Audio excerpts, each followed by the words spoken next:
오늘 우리가 다룰 성경은 예레미야 14장과 15장, 디모데 후서 2장입니다. 이 14장, 예레미야 14장, 15장은 이해하기가 쉽지 않은 내용입니다. 여기서 주로 얘기하는 것은 세 가지입니다. 첫째, 우리에게 여호와의 징벌을 얘기해 주고 있습니다. 그들이 언약, 율법의 언약을 깨뜨림으로 여호와 하나님은 가뭄으로 그들을 징벌하십니다. 두 번째는 이러한 징벌에 대해서 예레미야의 중재가 나옵니다. 중재, 여호와께 중재하는 것이죠. 세 번째, 이러한 중재를 통하여 여호와께서 다시 예레미야에게 위임하는 것을 볼 수 있습니다. 내용이 항목이 많기 때문에 간략하게밖에 말씀드리지 못하고 자세한 것은 참고서나 라이프 스터디를 참고하시면 좋을 것 같습니다. 자, 여기서 우리는 14장 2절에 보면요, 유다가 슬퍼하며 성문의 무리가 피곤하여 땅 위에 애통하니 예루살렘의 부르짖음이 위로 오는도다. 자, 그래서 예루살렘의 부르짖음, 그리고 유다가 애통하는 것을 볼 수 있습니다. 왜 그렇습니까? 그 이유는 가뭄 때문이죠. 여기에 14장 3절에 보면요, 우물에 가서 물을 길러도 빈손으로 돌아온다고 얘기합니다. 이것은 어느 정도 가뭄이 심했는가를 보여주죠. 가뭄의 이러한 저주로 이스라엘 백성을 하나님은 징벌하셨습니다. 이러한 징벌에 대하여 예레미야는 두 단계의 중재를 하고 있습니다. 여기에 14장 7절에서 15장 9절까지 예레미야의 중재를 얘기합니다. 이 중재 부분에서 먼저는 그들의 중재함에 있어서 그들의 죄를 예레미야가 자복하게 됩니다. 14장 7절에 보면은 그들의 죄악, 그들의 타락, 이런 범죄하였다는 것을 시인하고 자복하는 것을 볼 수 있습니다.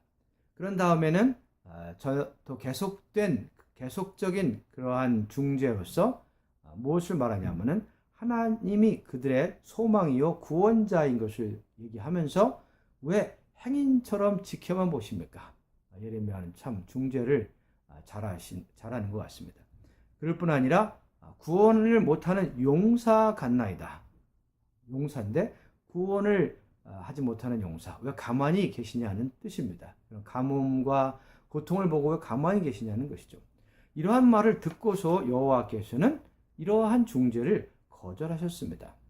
왜 그렇습니까? 10절에 보면 그들이 어그러진 길을 사랑하여 그들의 발을 멈추지 아니하므로 여호와께서 그들을 받지 아니하고, 그들은 죄악된 길을 돌아서지 않았기 때문에 여호와께서 그들을 받지 않았다고 말합니다. 그 다음에 이제 19절에서 22절에는 전진된 중재가 나오는데요.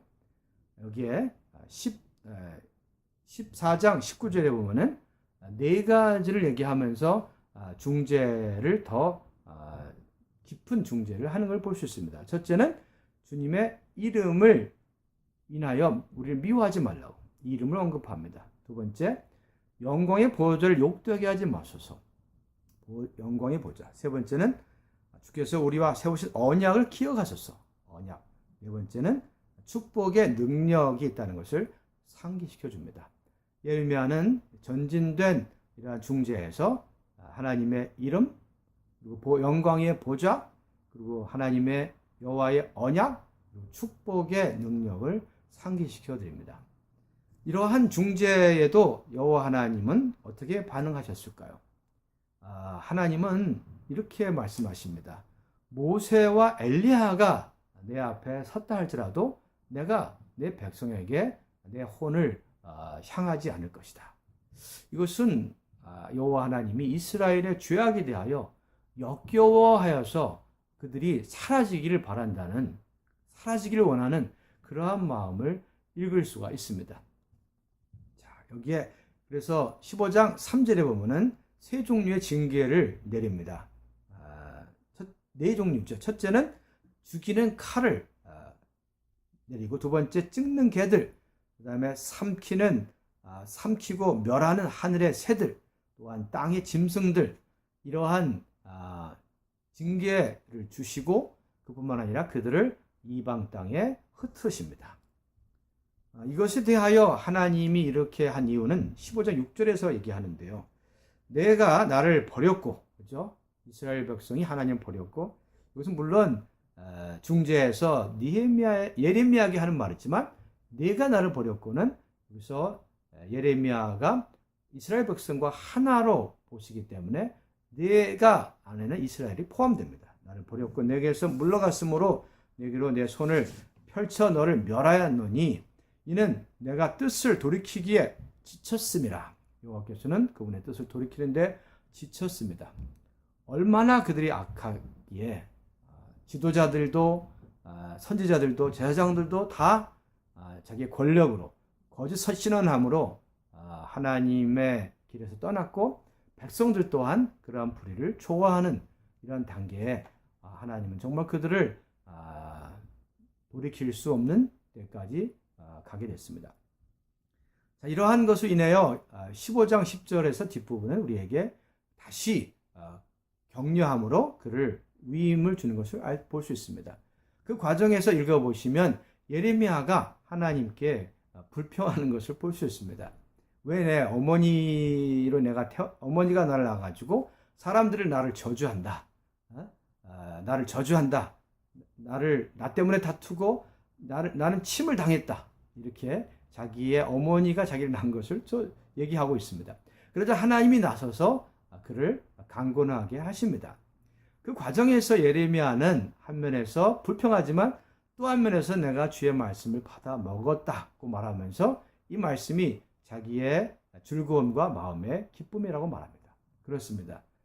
어떠한 어려운 상황이 있어도 우리가 불평이 좀 있어도 우리는 여전히 하나님의 말씀을 먹어야 합니다. 말씀을 먹지 않으면 우리에게는 기쁨이 없습니다. 이런 상황을 볼 때 말씀을 먹을 때 받아 먹을 때 우리는 기쁨과 마음의 즐거움을 가질 수 있습니다. 그 결국 여호와께서는 예레미야를 다시 세울 것이라고 말합니다. 그가 돌아오면 예레미야를 얘기한 거지만 또한 이스라엘을 얘기한 거죠. 이스라엘이 돌아오면 다시 세울 것이다. 견고한 성벽같이 되게 할 것이다 라고 얘기하고 적이 이기지 못할 거라고 얘기해주고 있습니다. 자, 그러면 이제 구약은 여기서 마치고요. 신약에 왔습니다. 디모데후서 2장입니다. 여기서 1장 1절에서 15절은 우리에게 예방접촉하는 사람의 신분을 몇 가지 얘기하면, 첫째, 교사, 진리를 합당하게 가르치는 교사. 두 번째, 고난을 받을 준비하는 군사, 자기의 생활에 매이지하는 군사. 세 번째는 규칙에 따라 경기하는 경기자. 네 번째는 수고하는 농부. 다섯 번째는 진리를 곧게 자르고 부끄러움이 없는 일꾼. 이러한 신분을 얘기해주고 있습니다. 우리가 예방접종자가 되려면 반드시 이러한 사람이 돼야 합니다. 자, 오늘 제가 주로 다룰 것은 16장 16절에서 26절까지 있는 확산의 하락의 확산에 대해서 얘기하고자 합니다. 이것은 마치 악성 종양과 같이 하락이 퍼졌다는 것인데요. 그러면서 여기서 부활이 지나갔다고 말하는 사람이 있다고 얘기하죠. 후메네오와 빌레도가 부활이 이미 지나간 것이다. 부활을 믿지 말라고 사람들의 믿음을 무너뜨립니다. 그러면서 바울이 여기서 큰 집에 여러 종류의 사람이 있다고 말합니다. 여기에 금그릇이 있고 또한 은그릇이 있고 나무그릇과 흙그릇이 있다고 말합니다. 이것은 큰 집은 뭘 말합니까? 원래 하나님의 집은 하나님의 집이라고 하는데 큰 집이라고 말한 것은 오늘날 기독교를 얘기합니다. 오늘날 큰 집에 오늘날 그리스도인의 상태를 볼 때 금그릇, 신성한 본성이 있죠. 또한 은그릇, 이것은 구속을 받아 거듭난 인성을 가진 사람, 인성을 얘기하죠. 이러한 신성한 본성, 신성과 인성을 가진 이러한 금그릇과 은그릇이 있는가 하면 또 타락한 인성인 흙과 나무그릇이 있습니다. 이런 것이 섞여져 있는 큰 집을 얘기를 하면서 여기서 두 가지를 얘기합니다. 하나는 19절에서 주의 이름을 부르는 자는 불의에서 떠날지어다. 이 주의 이름을 부르는 자는 불의에서 떠난다는 것은 그분의 신성하고 관계가 있습니다. 신성의 간증을 위해서 우리는 불의를 떠나야 합니다. 모든 이러한 부활이 지나갔다고 말하는 이런 사람들에 참여하지 말고 모든 불의에서 떠나야 합니다. 그뿐만 아니라 또한 바울은 디모데에게 내가 청년의 정욕을 피하고 주의 이름을 부르는 자들과 함께 네 가지를 추구하라고 말하죠. 그렇죠? 여기서 네 가지가 있습니다. 뭐죠? 깨끗한 마음으로 이름 부른 자들과 함께 의와 믿음과 사랑과 화평을 쫓으라고 얘기합니다. 주님을 찬양합니다. 우리는 한 면에서 이러한 불의에서 나와야 하고 또 한 면에서는 우리는 우리 안에 있는 정욕을 피하도록 주님의 이름을 부른 자들과 함께 몇 가지를 추구해야 합니다. 의, 자기를 향하여. 여기에 의는 자기를 향하여 있고 또한 믿음은 하나님을 향한 것이고 사랑은 성도를 향한 것입니다. 이것을 추구할 때 결국 화평이 있게 됩니다. 주님을 찬양합니다. 하락의 시기에 우리는 금그릇과 은그릇이 되기 바라고 모든 이러한 불의에서 나올 뿐 아니라 모든 이러한 불의에서 나오고 선한 그릇에서 분별되기 바랍니다. 주님을 찬양합니다.